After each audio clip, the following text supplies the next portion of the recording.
নমস্কার, কেমন আছো সবাই? আশা করি ভালো আছো, সুস্থ আছো। আমরাও সকালে ভালোই আছি।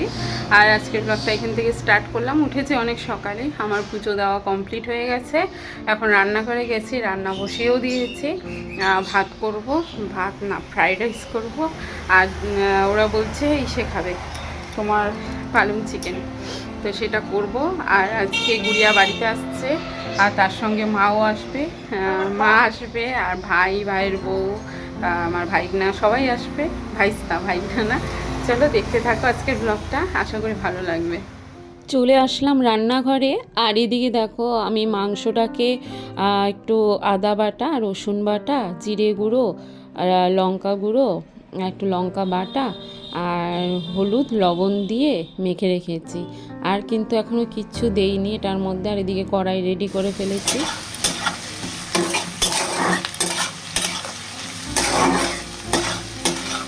কড়াই গরম হয়ে যাওয়ার পরে তোমার সাদা তেল দিয়েছি।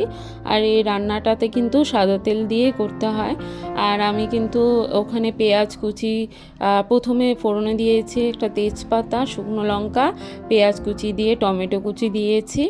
তারপরে আমি মাংসটাকে দিয়েছি, দিয়ে আর একটু রসুন বাটা, আদা বাটা, লঙ্কা বাটা দিয়ে তোমার কষিয়ে নিচ্ছি। নেওয়ার পরে আগে তো লবণ হলুদ এগুলো দিয়েছিলাম।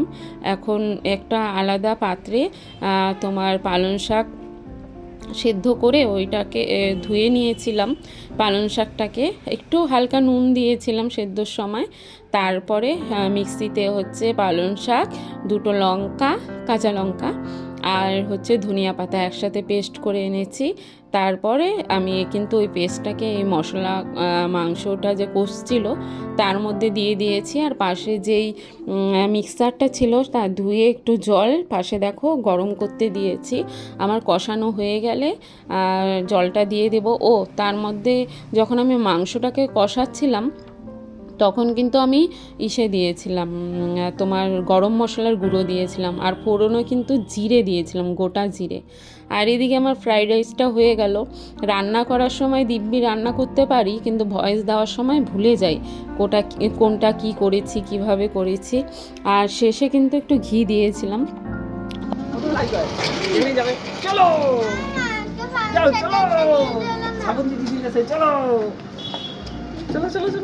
তোরা আইসেও ভালো লাগতেছে না? না, আবার যাবে।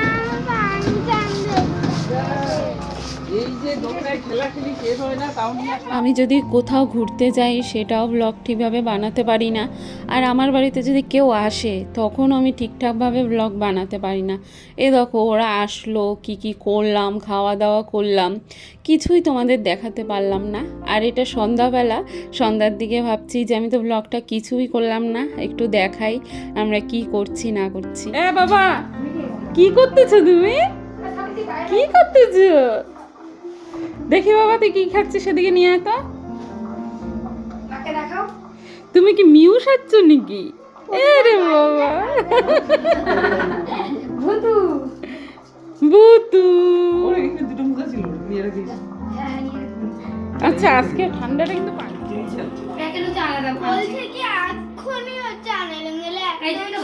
ওরা নিজেরাও জানে না, বুঝছো? ও দেখবে নাকি? ও দিদির কাছে যাবে।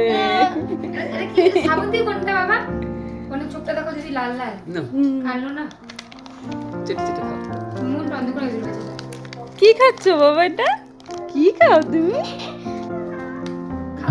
ওরে বাবা, নাকে মুখে ঢুকে যাবে তো। কি খাচ্ছ বাবা?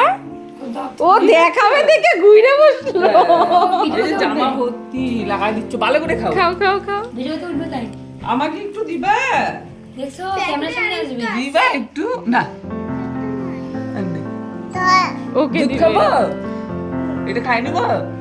তোমারটা দিবা না? একটু খাই না, ওরটা খাইতে বলে। খাইতে বলে না না না, ওরটা ধরা চলবে না, ওরটা টেস্টি না বাবা? তোমারটা টেস্টি না? টেস্টি তোমারটা? না না, ওরটা ধরা চলবে না, রাগ করবে বাবা। থাক নিও না, খাচ্ছে।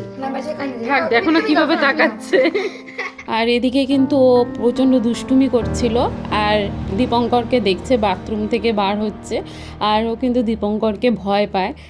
আর বাবাই বলছিল যে ওর থেকে প্লেটটা নেও তো, দেখো তো কী করে। আমি বলছি কান্না করে দিবে, থাক আর ওটা করতে হবে না। তারপর চলে গেল। আর এমনি সময় খুব দুষ্টুমি করবে, যখনই ক্যামেরাটা অন হয় তখন মনে হয় কি ও কিছুই জানে না, কিছুই বোঝে না, চুপচাপ বসে থাকে। ওর মতন শান্ত বাচ্চা আর হয়ই না এরকমটা। আর ও কিন্তু খাচ্ছে আমুল দুধ, ও আমুল দুধ খেতে এত ভালোবাসে, খুব টেস্টি লাগে মনে হয়। তা আমুল দুধটা এত ভালোবাসে, চকলেটের থেকেও মনে হয় বেশি ভালোবাসে আমুল দুধ। আর আমুল দুধ খাচ্ছে এখন বসে বসে। আর তারপরে চলে আসলাম সন্ধ্যাবেলায়। এই আগের ভিডিওটা যে দেখলো ওটাও সন্ধ্যায় ছিল। আর এখন কেক কাটার জন্য একদম অস্থির হয়ে গেছিলো গুড়িয়া। আর বাবাই ঘুমিয়ে পড়েছিল, শুয়ে থাকতে থাকতে ঘুমিয়ে পড়েছিল। আর ও বলছে মা কখন কেক কাটবো, কখন কেক কাটবো। আর আগে কি হতো বলো তো, এই 25শে ডিসেম্বর আমি খেয়াল করেছি আমরা আগে বাইরের দিকে কেক কাটতাম আর গাছ লাগাতাম, তারপর সান্তা দাদু দিয়ে সুন্দর বেলুন ঠেলুন দিয়ে সাজাতাম যেমনটা হয়ে থাকে। আর এরকম পরপর 3 বছরই হয়েছে ওটা করার পরেই হাসপাতালে যেতে হয়েছে, মানে এত ঠান্ডাতে ওদের পরে জ্বর চলে আসে। গুড়িয়ার বাবাই বলছি, দেখো গুড়িয়া আরও ওরকম হয়েছে, বাবাইয়েরও ওরকম হয়েছে। তারপরে একবার তো কি হলো, ওটা কেক টেক কাটার পরে ঘরে এসে বিছানায় শুতে গিয়ে ওয়ালের মধ্যে এমন জোরে গুঁতো খেয়েছে, মানে কি বলবো। আর প্রচণ্ড কান্নাকাটি করছিল, ওর নাকি মাথা ঘুরছিল। তারপরে ও হাসপাতালে নিয়ে যাওয়া হয়েছিল, তারপরে আবার জ্বর চলে আসছিল। এরকম পরপর 3 বার এরকম হয়েছে, জ্বর জ্বর জ্বর।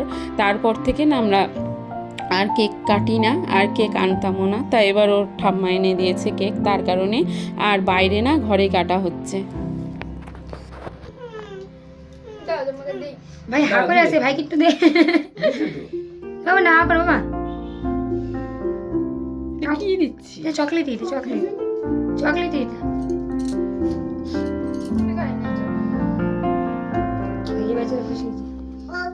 হ্যাপি বার্থডে বাবা। এইখানে দিয়ে দে ওকে এই যে বনটা খাবে, এই যে খাও বনটা খেলে পেট ভরবে। না না চল আমরা নিচে বসে থাকি, নিচে ওই যে পাতা আছে। করে করে দেখো। আস্তে আস্তে এই বেলা দেখি বাবা, দেখি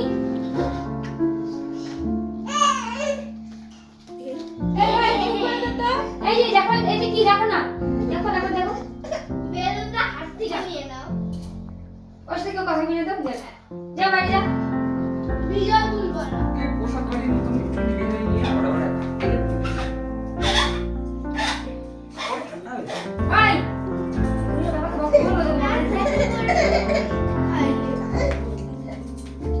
কথা বলো না।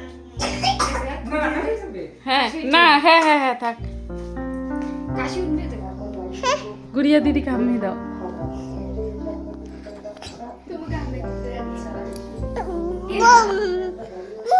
হেই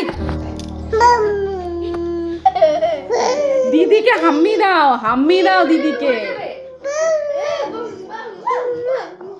ও শোনা, দিদিকে একটা হাম্মি দাও না, দাও দাও দাও হাম্মি দাও, দিদিকে আদর করে হাম্মি দাও, দাও দাও আদর করে দাও। আওয়াজ করে। দাও চুলটা দিতেন এই দেখ, এই দেখ, কোথায় এই দেখ না, গুড়িয়া তাহলে বল দিবে তোমাকে হাম্মি দাও, হাম্মি দাও। এই আমাকে একটা হামি দে তো এই ছাড়ো দিদিকে দিয়ে আসো। দিদিকে এই যে, একটু কপালে কপালে এই যে দিদিকে দাও, গুইয়া দিদিকে দাও, গুইয়া দিদিকে, গুইয়া দিদিকে হাম্মি দাও। আমার হাতে একটা দাও। নিচে হও, তুমি নিচে হও, আমি দিবে দাও চুলি এই লাগে তো চুলই ওর বিরক্ত হচ্ছে, বুঝছিস? এই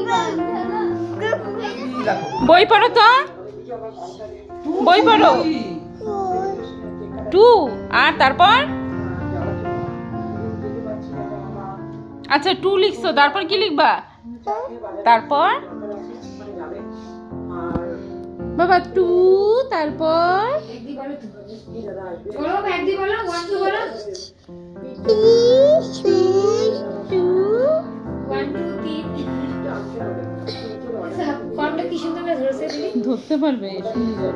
ওর তো বুট করে ধরে সব না না, ধরার স্টাইলটা সুন্দর। কিছু নেকলেসটা ম্যাচিং করছে যে।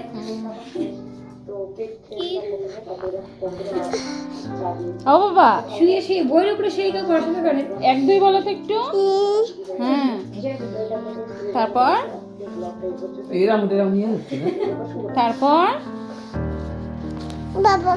কিছুক্ষণ পরপরই শুধু বাবা বাবা করে, মানে ওর বাবাকে খুব মিস করে, বাবাকে প্রচণ্ড ভালোবাসে। আর ওর বাবা তো সেই দুপুরে এখানে দিয়ে তারপর খেয়ে চলে গেছে, এখনও আসেনি, তবে আসবে ওদেরকে নিতে। আর এখানে দেখো ওর কিন্তু কেবল 2 বছর কমপ্লিট হলো, আর পড়াশোনায় অনেকটাই মন আছে, এমনটা থাকলে তো ভালোই হয় বলো। তাই এই যে ওর বাবা চলে এসেছে, এখন সবাই মিলে খাওয়া দাওয়া হবে, তারপর ওরা চলে যাবে রাত্রেই। তো আজকের ব্লগটা এখানেই শেষ করছি। তোমাদের ভালো লাগলে অবশ্যই লাইক করো।